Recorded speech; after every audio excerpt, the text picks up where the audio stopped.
Hey guys, welcome to sixth part of magnetic effect of electric current class 10 chapter. ठीक है, आज हमारा last lecture है magnetic effect पे। आज हम सारे सारे थियोरेटिकल पार्ट अपने कंप्लीट कर लेंगे। एकदम लास्ट लेक्चर है। अभी एक लेक्चर और आएगा जो कि होगा जिसमें हम सारे सारे क्वेश्चंस आपके ट्राई करेंगे, most important questions magnetic effect of electric current के। ठीक है, तो चलिए स्टार्ट करते हैं। तो आज का हमारा फर्स्ट टॉपिक है डोमेस्टिक इलेक्ट्रिक सर्किट। ठीक है, ये क्या होता है? इन डोमेस्टिक इलेक्ट्रिक सर्किट मतलब जो हमारे घर में सारे सारे सर्किट होते हैं ना, वो हमेशा कनेक्ट होते हैं पैरेलल सीरीज में। ठीक है, या आपने पढ़ा होगा कि पैरेलल में आपके सर्किट है या फिर सीरीज में, वो इलेक्ट्रिसिटी चैप्टर में है। ठीक है, तो हमारे जो डोमेस्टिक इलेक्ट्रिक सर्किट हो मतलब हमारे घर के जितने भी सर्किट होती हैं वो पैरेलल में कनेक्ट होते हैं। ठीक है, अब हमें पढ़ना है domestic electric circuit consist of three types of wire. ठीक है, इस सर्किट में ना तीन तरह की वायर होती हैं। एक होती है लाइव वायर जिस पे रेड इंसुलेशन वायर होती है, मतलब उसमें ना रेड कलर की प्लास्टिक चढ़ी होती है। दूसरी होती है न्यूट्रल वायर जिस पे ब्लैक कलर की प्लास्टिक चढ़ी होती है। तीसरी है अर्थ वायर जिस पे ग्रीन कलर की इंसुलेशन वायर होती है। ठीक है, इंसुलेशन का मतलब क्या है भैया? जो प्लास्टिक चढ़ी रहती है ना, उसे हम इंसुलेटेड कहते हैं। ठीक है, अब हमें सेकंड टॉपिक हमारा two separate circuits are used in our home lightning circuit. ठीक है, दो सेपरेट सर्किट हमारे घरों में यूज होते हैं। एक तो होता है लो पावर डिवाइसेस के लिए, जो कि जिस तरीके की फैन, बल्ब, टीवी। ठीक है, और होता है पावर सर्किट। ठीक है, पावर सर्किट हम यूज करते हैं for high power devices like AC, refrigerator, oven. ठीक है, switches and fuses are always connected in live wire. जितने भी स्विच और फ्यूज होते हैं वो हमेशा लाइव वायर से कनेक्ट होते हैं। मैंने एक कम्युनिटी पोस्ट में भी ये क्वेश्चन डाला था। ठीक है, वहाँ से आपको, यहाँ से आपको इसका आंसर मिल जाएगा। ठीक है, थर्ड पॉइंट हमारा kilowatt hour measure total amount of electrical energy consume. ठीक है, इस यूनिट से हम अपना जितनी भी एनर्जी कंज्यूम करते हैं, इलेक्ट्रिकल एनर्जी, हम उसे मेजर करते हैं किलोवाट आवर में। ठीक है, हमारा नेक्स्ट टॉपिक है डिस्ट्रीब्यूशन बॉक्स। देखो, आपके सभी के घरों में एक बॉक्स होता होगा जहां पर सारी सारी तारें आकर मिल जाती होंगी। ठीक है,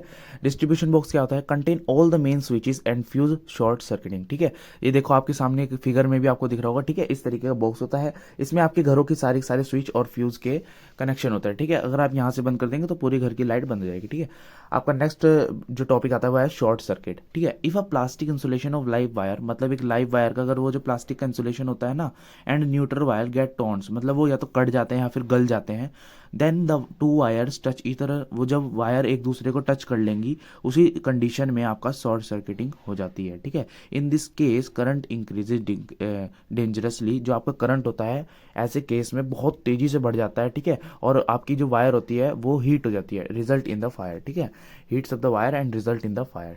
ठीक है, आपके सामने ना कुछ मेथड आ रहे हैं कि जो प्रिवेंट करते हैं शॉर्ट सर्किटिंग को बचाते हैं। Use fuse for appropriate rating. अब ये फ्यूज क्या है भैया? फ्यूज ना एक तरीका इंस्ट्रूमेंट होता है, डिवाइस होता है, ये हम आगे पढ़ेंगे। ठीक है, अभी के लिए आप इतना ध्यान रखो कि हम ना यूज करते हैं फ्यूज को for appropriate rating and use good quality of plastic insulation. ठीक है, सस्ते के चक्कर में गलत प्लास्टिक ना यूज करो, गलत प्लास्टिक इंसुलेशन वायर ना यूज करो, बढ़िया प्लास्टिक की वायर यूज करो। ठीक है, प्लास्टिक इंसुलेशन की। अच्छा, ये टॉपिक्स पढ़ के ना आपको लग रहा होगा कि यार ये तो हमें आता है, वीडियो करते हैं स्किप, बट स्किप मत करना यार, बिकॉज हल्के हल्के से पॉइंट्स ऐसे निकल के आएंगे जो आपको नहीं पता होते। ठीक है, और वही आपके क्वेश्चन बन जाते हैं। हमारा नेक्स्ट टॉपिक है overloading.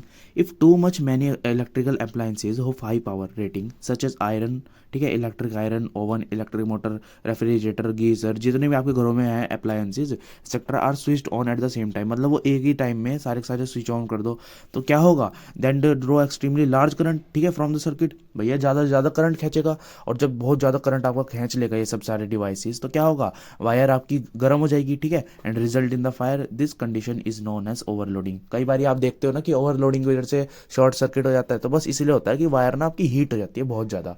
It can also occurs if too many appliances are connected to the single socket। अगर आप सिंगल सॉकेट में ही कई सारे अप्लायंसेज लगा देते हो तो तब भी ओवरलोडिंग की वजह से आपका शॉर्ट सर्किट हो जाता है। आपको पढ़ने हैं कुछ मेथड जिससे ओवरलोडिंग को हम बचा सकते हैं। ठीक है, use fuse of appropriate rating. अरे भैया ये फ्यूज है क्या? ये हम आगे पढ़ेंगे, टेंशन मत लो। ठीक है, do not connect too many appliance in a single socket. साफ सुथरी सी बात है ये तो। ठीक है, do not switch on too many appliances of high power rating at the same time. ये कुछ आपके मेथड्स होंगे जिससे आप प्रिवेंट कर सकते हो ओवरलोडिंग को। ये रहा आ गया भाई अपना फ्यूज़, ठीक है। फ्यूज़ ये चीज़ होती है। Fuse is the most important safety device, ठीक है। सबसे ज़्यादा इंपॉर्टेंट सेफ्टी डिवाइस है ये, used for protecting the circuits in case of short circuiting and overloading, ठीक है। ओवरलोडिंग और शॉर्ट सर्किट को बचाने के लिए फ्यूज़ काम आता है।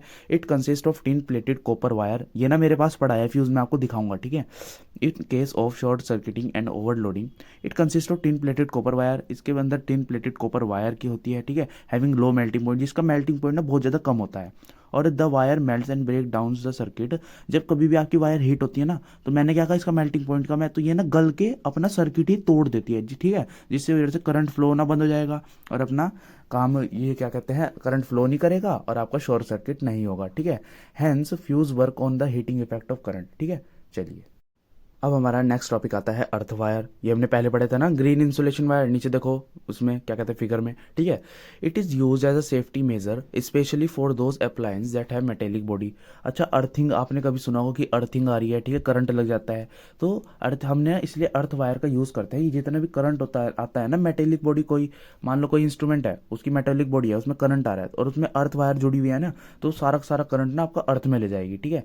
चलिए, colour of insulation wire used for earth wire is green. ये भैया याद कर लेना, कलर से पूछ लेते हैं, ठीक है, कि अर्थ वायर का कलर क्या है और आपका लाइव वायर का कलर क्या है, ये सब आपसे पूछ लेता है, ठीक है। फंक्शन क्या है अर्थ वायर का, the metallic body of the appliance is connected to the earth wire, ठीक है। जो जो भी मेटेलिक बॉडी होती है अप्लायंस की, उसे कनेक्ट कर देते हैं हम अर्थ वायर से। It provides a low resistance conducting path for the leakage current, ठीक है। And always keep the metallic body at earth potential and at zero potential, ठीक है। वो सारा सारा उसका करंट अर्थ के अंदर ले जाती है। Thus if there is any leakage, अगर कोई लीकेज होती है करंट की, the user does not get any serious shock, मतलब जो यूजर है ना उसे सीरियस शॉक नहीं लगेगा, वो ना ज़्यादा से ज़्यादा करंट ना अर्थ में ले जाती है। अब पढ़ लो कुछ हैजार्ड्स ऑफ इलेक्ट्रिसिटी और डेंजरस डेंजर्स ऑफ इलेक्ट्रिसिटी। भाई बिजली से हमें क्या नुकसान हो सकते हैं। Though electricity is the one of the most important and convenient form of energy, but it is improper use associate with the following hazards and danger, ठीक है। मतलब ये तो बहुत ज़्यादा क्या कहते हैं मददगार है हमारे लिए इलेक्ट्रिसिटी, बिना इलेक्ट्रिसिटी के हम रह ही नहीं सकते, ठीक है। चलिए, if a person happens to touch a live electric wire, he get a server electric shock। अगर भैया आपने तार को छू दिया तो आपको शॉक तो लगेगा ही। In some cases electric shock can even kill a person, कई बार आपने देखा होगा कि ऐसा शॉक लगा कि बंदा मर ही जाता है, ठीक है। चलिए ना, आप हैजार्ड्स ऑफ इलेक्ट्रिसिटी पढ़ रहे हो कि इलेक्ट्रिसिटी क्या क्या नुकसान है, ठीक है। तो कंफ्यूज नहीं होना, ये तो आप खुद भी लिख सकते हो, वैसे इसका स्क्रीनशॉट ले लेना एक बारी। Short circuiting due to damaged wire और overloading of a circuit can cause electrical fire in a building. अब भैया जैसे मैंने आपको बताया था कि ओवरलोडिंग और क्या कहते हैं शॉर्ट सर्किटिंग से कई बार आग लग जाती है बिल्डिंग में, तो ये भी हैजार्ड्स हैं इलेक्ट्रिसिटी के, ठीक है। ये हुआ तो बिजली की वजह से ही। चलिए, थर्ड पॉइंट है the defects in house hold wiring like loose connection. अब कई बार क्या होता है, लूज कनेक्शन कर देते हैं जो आपके वो आते हैं ना कारीगर, ठीक है। एंड डिफेक्टिव स्विचेस, मतलब खराब स्विचेस की वजह से sockets and plug can cause the sparking, वहाँ पे स्पार्किंग हो जाती है, इस वजह से भी आग लग सकती है। कुछ आते हैं आपके precautions in the use of electricity, ठीक है।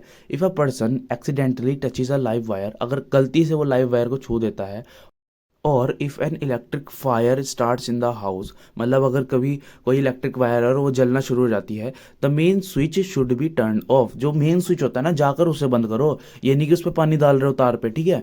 Off at the one so as to cut off the electricity supply, ठीक है। आपकी बिजली की ना सप्लाई बंद करो सबसे पहले, ठीक है। ये अपने मम्मी पापा को भी बताओ और सबको बताओ अपने घरों के आसपास, ठीक है। This will prevent in the fire from spreading, ठीक है, ये आपको बचा सकता है फायर को बढ़ने से।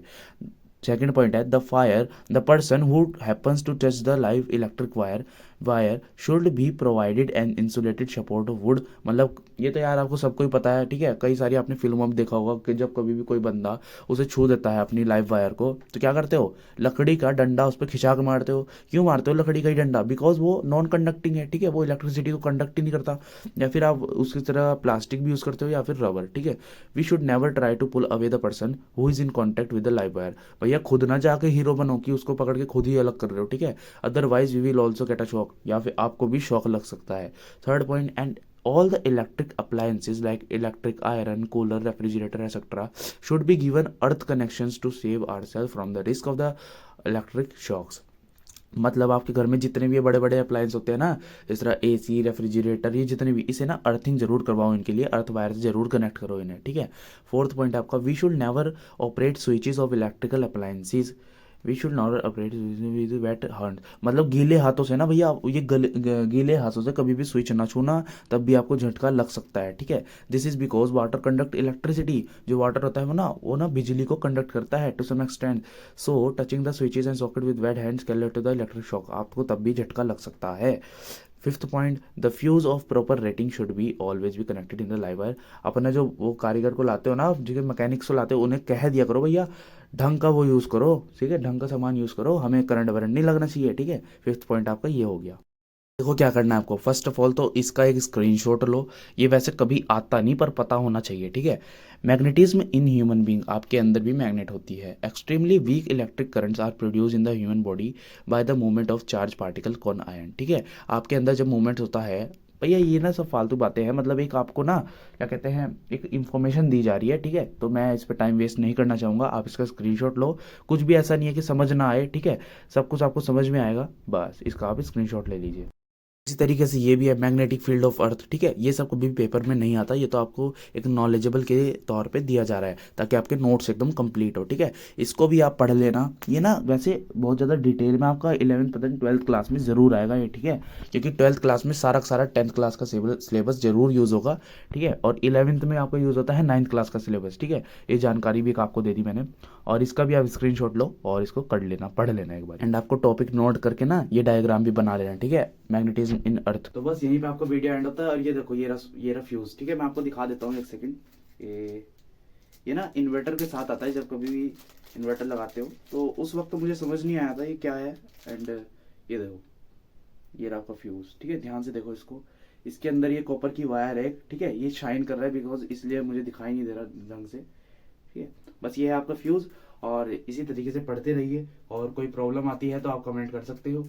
10th क्लास आसान नहीं होती, पेपर आसान आएगा, आसान नहीं आता यार, ठीक है। आप जितना इजीली मत लेके चलना, अपनी प्रिपरेशन पूरी रखो, कभी भी कुछ भी चेंज हो सकता है, कुछ नहीं पता चलता, ठीक है, इसलिए अपनी प्रिपरेशन आप पूरी रखिए। बस इसी के साथ करते हैं अपनी वीडियो को एंड, और कम्युनिटी पोस्ट में जाकर ना उसे फॉलो कर लो चैनल को, वहां पर कई क्वेश्चंस आते हैं, वो बहुत ज्यादा इंपॉर्टेंट है, ठीक है। सारे के सारे नोट्स में से निकलते हैं, बिकॉज नोट्स ही बड़े इंपॉर्टेंट है आपके, ठीक है, हर एक क्वेश्चन नोट्स में से निकलता है। बस इसी के साथ पढ़ते रहिए, थैंक यू।